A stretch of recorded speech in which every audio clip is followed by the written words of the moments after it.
Welcome back to the Unacceptable News. I'm your host, Justin Bush. Today we're going to make some pizza dough. We're going to start out with about 1.5 cups of warm water, approximately 100 degrees Fahrenheit. And we are going to pour that in our bowl, our mixing bowl. And then we need about a tablespoon of yeast. Now you can use a little bit more than a tablespoon, but I have my yeast here. Now this is an instant yeast, and we're going to just scoop out. That's about a little less than a tablespoon. I'm going to get just a little bit more than that. And there you go. It's going to be about 8 to 10 grams of yeast, really, but about a tablespoon, maybe a little more. And then for me, I really wing things when I'm making pizza dough. So I like to put in a little bit of this olive oil. Put about a tablespoon or two. Don't have to be really crazy with it. And then I'm going to grab a whisk here. And I'm just going to whisk it a little bit. Nothing major. Just get all that yeast wet. Now a lot of people will allow this to start foaming, the instant yeast, to make sure the yeast is good, make sure it's not dead. Now this yeast, I happen to know, is good. I'm not really worried about that at all.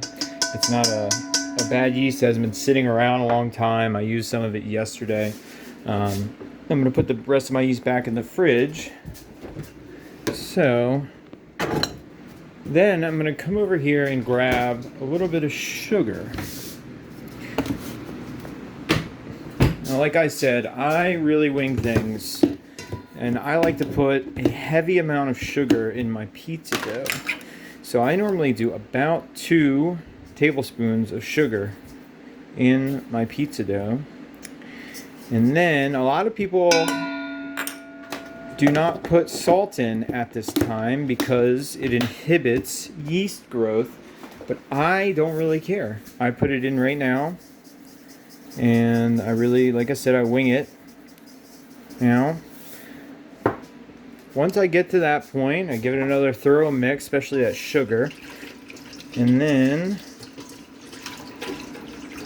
from here, I usually do about 4 cups of flour.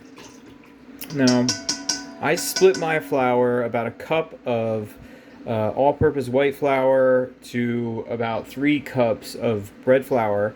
And what I do is I just knead it until I have a nice, tight, slightly dry ball of dough.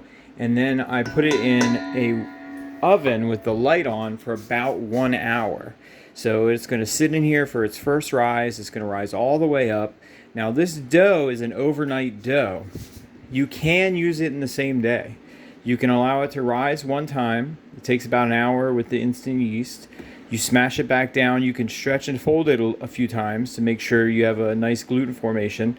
And then you can put it back and allow it to rise one more time. You kind of mash it down a little bit. You pop some of the bubbles, and you can roll it straight out and make pizza the same day.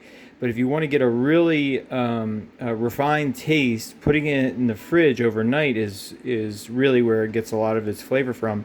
So what I do is I want to cool it down as quick as possible. So after I make my dough ball, I put it in the freezer for about 15-20 minutes to drop the temperature fairly quickly. And then I put it in the fridge until tomorrow. I take it out about a half hour to 45 minutes before I use it and allow that second rise to happen out on the counter, and then I bake it. But we're going to get to making this dough ball right here. So we need a cup of flour.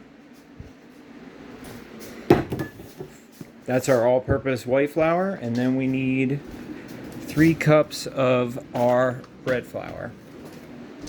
So I'm going to get to mixing this, and you can just sit here and watch.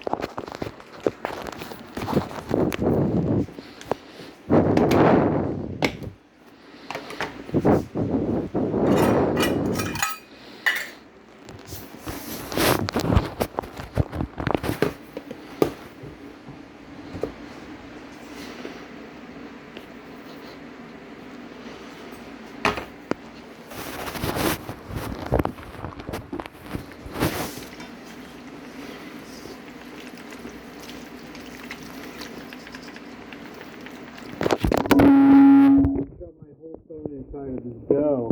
Oh my gosh, this is internet gold. And oh my gosh, what do I do? It's gonna be a delicious pizza.